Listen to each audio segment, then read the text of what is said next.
بسم اللہ الرحمن الرحیم۔ آپ صلی اللہ علیہ وسلم کی ہجرت کے بارے میں پڑھ رہے تھے ہم۔ آج ہم جانیں گے کہ کیا کیا مشکلات آئی۔ آپ صلی اللہ علیہ وسلم نے جس علاقے کی طرف ہجرت کی اس کے بارے میں جاننا ضروری ہے۔ کیوں ضروری ہے، کس لیے؟ نمبر 1، ہم ان سے محبت کرتے ہیں۔ نمبر 2، وہ ہمارے نبی ہیں اور ہم ان کے امتی ہیں۔ نمبر 3، ہمیں اندازہ ہو کہ انہوں نے کتنی مشکلات اٹھا کے اسلام کی نشر و اشاعت کی۔ عرب میں ایک کھجوروں کی بستی تھی جہاں 2 بھائی اوس اور خزرج رہتے تھے۔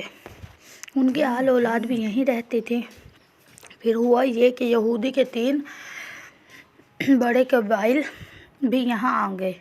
ان کے یہاں آنے کا قصہ بھی بڑا عجیب ہے۔ یہود کو ایک بادشاہ بخت نصر نے بڑی تعداد میں قتل کر دیا تھا۔ ان کی کتابوں میں لکھا تھا کہ کھجوروں کی بستی میں ایک نبی آئیں گے تو انہیں غلبہ حاصل ہوگا۔ یہود کے 12 بڑے قبائل اپنے علاقوں سے جان بچا کر عرب میں آ گئے۔ یہاں 2 علاقے کھجوروں کے حوالے سے مشہور تھے، ایک خیبر، دوسرا جہاں اوس اور خزرج رہتے تھے۔ 9 قبیلے خیبر میں آباد ہوئے اور 3 یہاں۔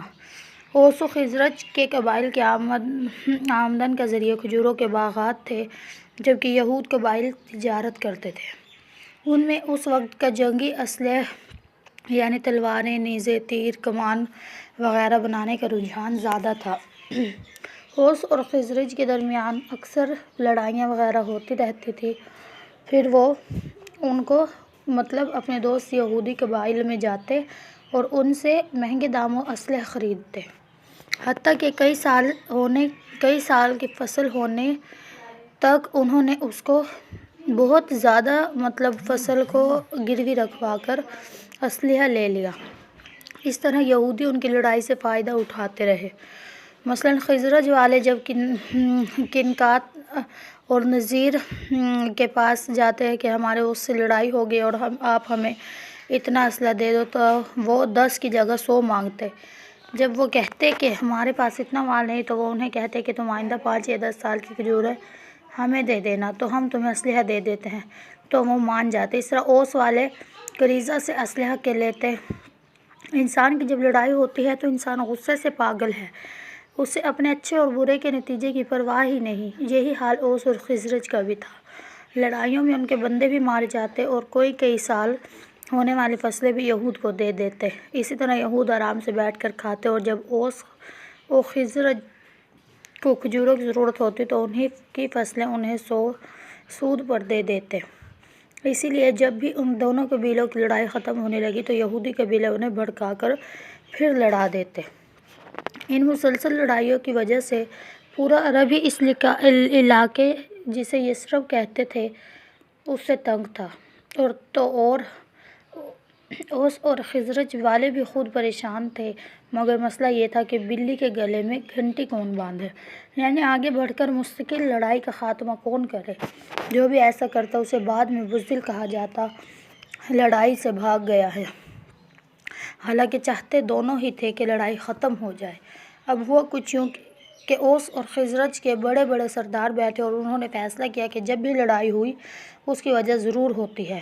لڑائی کرنے سے پہلے کوئی ایسی جگہ ہو جہاں اس سبب کو پیش کیا جائے اور وہیں سے فیصلہ کروا لیں تاکہ جو ظلم کرے صرف اسے ہی فوراً سزا مل جائے اور اس کی وجہ سے پوری قوم لڑائی سے بچ جائے۔ یہ فیصلہ سب کو پسند آیا۔ اب مسئلہ یہ تھا کہ وہ کون سی ایسی متفقہ شخصیت ہو جس کا فیصلہ سب ہی مان لیں۔ بہت سوچ و بچار کے بعد خزرج قبیلے کے ایک بابے جس کا نام عبداللہ تھا، پورے یثرب کا متفقہ سردار بنانے کا فیصلہ ہو گیا۔ سب نے بابے عبداللہ کو مبارکباد دی اور یہ طے ہوا کہ چند مہینے بعد ایک بہت بڑا میلہ لگنا ہے تو اس بابا جی کی تاج پوشی کی جائے تاکہ سارے عرب کو پتہ چل جائے کہ ہمارا متفقہ سردار بابا عبداللہ ہے۔ لہٰذا ان دنوں بابا بڑا خوش رہنے لگا، مگر اسے کیا پتہ تھا کہ اس کی خوشی چند دن کی مہمان۔ ہوا یہ کہ جب نبی اکرم صلی اللہ علیہ وآلہ وسلم اس علاقے میں آ گئے تو یہ کیسے ہو سکتا ہے کہ آپ وہاں موجود ہوں اور علاقے کا سردار کوئی اور ہو؟ لہٰذا سب مسلمانوں نے آپ کو ہی سردار بنا لیا۔ بابا اس بات پر بہت ناراض ہوا، بہت بھڑکا، اس نے آپ صلی اللہ علیہ وسلم کی مخالفت شروع کر لی۔ لیکن جب غزوہ بدر میں مشرکین کو بہت بری طرح شکست ہوئی تو اس کو پتہ چل گیا کہ اب اس کی دال نہیں گلے گی۔ اس نے ظاہری طور پر اسلام قبول کر لیا۔ اس کی حرکتوں کو سب کا پتہ ہی تھا، کیونکہ وہ ہر وقت مسلمانوں کے خلاف سازشیں کرتا رہتا۔ سب مسلمان جان گئے یہ سب سے بڑا منافق ہے۔ عربی میں سب سے بڑے منافق کو رئیس المنافقین کہا جاتا ہے۔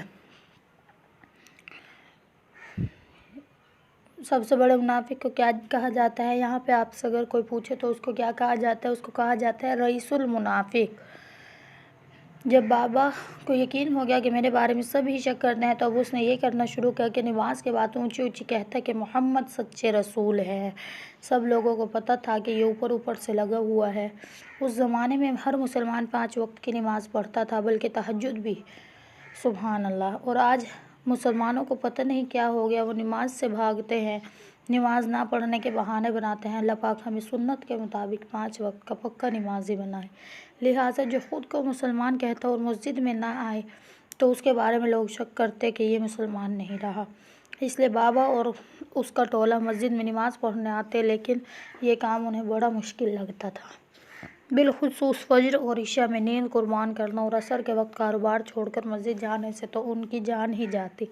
نبی نے نمازوں کے متعلق فرمایا، منافقوں پر فجر اور عشاء کی نماز سے زیادہ کوئی نماز بھاری نہیں۔ لہٰذا انہوں نے یہ منصوبہ بنایا کہ ایک جگہ لے کر آپ کو کہیں گے کہ آپ صلی اللہ علیہ وآلہ وسلم یہاں ایک نماز پڑھیں، پھر وہیں آیا کریں گے۔ مسلمان کے خلاف سازشیں بھی یہی کیا کریں۔ اگر کوئی پوچھے کہ تم مسجد نبوی میں کیوں نہیں آتے تو کہیں گے اس مسجد کا افتتاح بھی آپ نے ہی کیا، اگر مسجد ہولت ہوئی تو یہاں آ کر خود نماز کیوں پڑھی؟ اس پلان پر عمل کرنے کے لیے انہوں نے جگہ خرید کر آپ کو یہاں آنے کی دعوت دی۔